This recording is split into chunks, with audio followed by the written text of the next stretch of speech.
ओम श्री गणेशाय नमः। ऊर्जाओं का खेल में आप सबका स्वागत है। नमस्कार। आज मैं तुलसी के पत्ता, बिलपत्र, पुष्प, दीप, नैवेद्य देवी देवता पर कैसे अपने घर पर चढ़ाएं, पूजा करें और पुष्प कैसे तोड़ कर लाएँ, बिलपत्र किस दिन लाएं और तुलसी के पत्ता कब तोड़ना चाहिए, कब नहीं तोड़ना चाहिए, इसके बारे में मैं सामान्य रूप से एक पूजा विधि नियम को मैं बताने जा रहा हूँ। हर व्यक्ति को सनातन धर्म वाले जो पूजा पाठ करते हैं उनके लिए आवश्यक हैं। मैं बता देता हूँ पहले कि तुलसी के पत्ता अगर आप तोड़ने जा रहे हैं तो आप ध्यान दीजिए कि उस दिन वैधिति योग न हो, व्यतिपात योग न हो, मंगलवार, शुक्रवार, रविवार न हो, द्वादशी, अमावस्या, पूर्णिमा और संक्रांति न हो, या किसी घर परिवार में कोई किसी बच्चा का जन्म न हुआ हो, या अपने कुल खानदान में किसी का मरण न हुआ हो, तो आप जा कर के आप तुलसी के पत्ता को तोड़ सकते हैं आराम से। और आप हाथ को पूरा अच्छे ढंग से धो लीजिए और एक एक पत्ता करके न तोड़ें।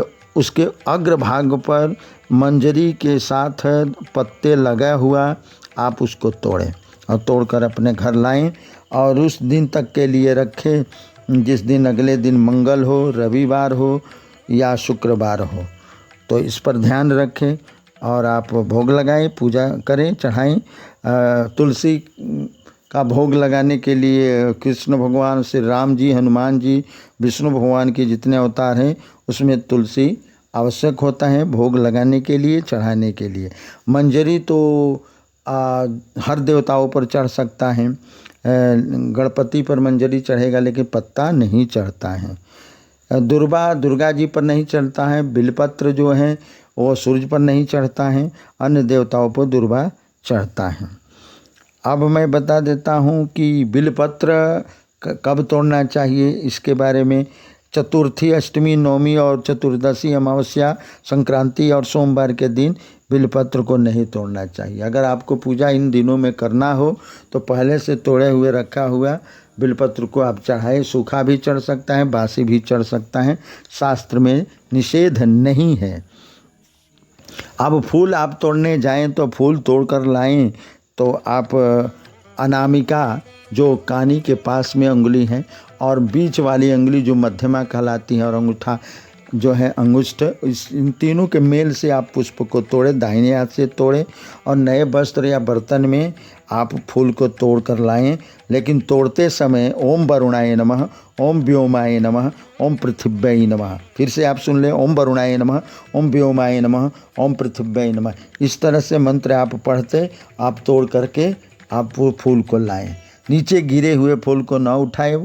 कीटाणु से कटा फटा जो फूल हो उसको भी न चढ़ाएं। उग्र तीव्र गंध देने वाला फूल हो उसको भी न चढ़ाएं। बाएं हाथ से तोड़े हुए फूल को भी न चढ़ाएं। नाक से सूंघा हुआ फूल और पानी में डुबो कर धोया हुआ फूल भी आप न चढ़ाएं। इससे देवता क्रोधित होते हैं, अस्वीकार कर देते हैं, श्राप भी मिल सकता है। अब आपको करना है कि फूल का अभाव अगर हो तो आप कोमल पत्र या कली को ही तोड़ कर ला करके चढ़ा दीजिए, अथवा दोनों न मिले तो फल चढ़ाइए या किसी भी तृण का उसके पुंगी का तोड़ करके चढ़ा दीजिए, या जो चढ़ाने लायक दुर्वा है जो देवता को उस पर दुर्वा भी आप चढ़ा सकते हैं। अगर फूल को देवता पर से हटाना हो तो तर्जनी उंगली अंगूठे के पास वाली अंगूठा को मिला करके ही 2 अंगुलियों से पुष्प को हटाए देवता से।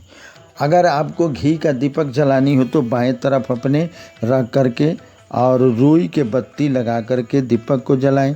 अगर तेल सरसों का जलाना हो या तिल का जलाना हो तो अपने दाहिने तरफ लाल बत्ती लगाकर ही दीपक को रखें। भोग लगाना हो तो उसमें उसके चारों तरफ एक बार जल से घेरा बना दें भोग वाले पात्र में। और अगर देवी की भोग लगानी हो तो आप उसमें पुष्प लाल डाल दें अथवा बिलपत्र डाल दें। शिव परिवार हो तो बिलपत्र डालें, लेकिन गणपति हो तो दुर्वा डालें। अन्य देवी देवता हो तो आप पुष्प डालें। अगर विष्णु का परिवार हो, राम हो, कृष्ण हो, हनुमान जी हो, विष्णु भगवान हो, वामन देव हो, जो कि देवता हो अवतारी, उन पर तुलसी पत्र ही डाल करके आप भोग लगाएं। स्त्री शंख को न बजाएं और पुरुष ही शंख को बजाएं। अगर आप शिखा नहीं रखते हैं तो शिखा स्पर्श कर ले पूजा के पहले, और अगर रखते हैं तो शिखा बंधन कर ले। ब्रह्म गायत्री का स्मरण कर ले। अगर मंत्र याद हो तो ये मंत्र को पढ़ ले। दीपक को पूजा करते समय उसको पुष्प वगैरह चढ़ा करके प्रणाम कर ले। इस तरह से सामान्य विधि को अपना करके अन्य जो संकल्प और देवताओं का पूजन विधि हो उसको अपनाएं।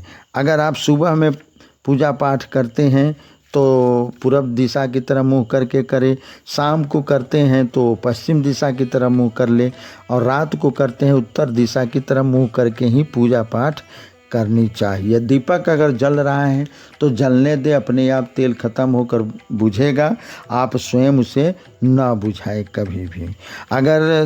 अगर सूर्य की पूजा है तो 7 बार परिक्रमा करें, पीपल की हो तो 7 बार करें, विष्णु की हो तो 4 बार करें, राम और कृष्ण की हो तो 4 बार ही परिक्रमा करें, गणपति की हो तो 1 बार या 3 बार करें, चंडी का हो तो 1 बार करें, और शिव जी का आधा परिक्रमा या 3 बार परिक्रमा करने का विधान बताया गया है। धन्यवाद।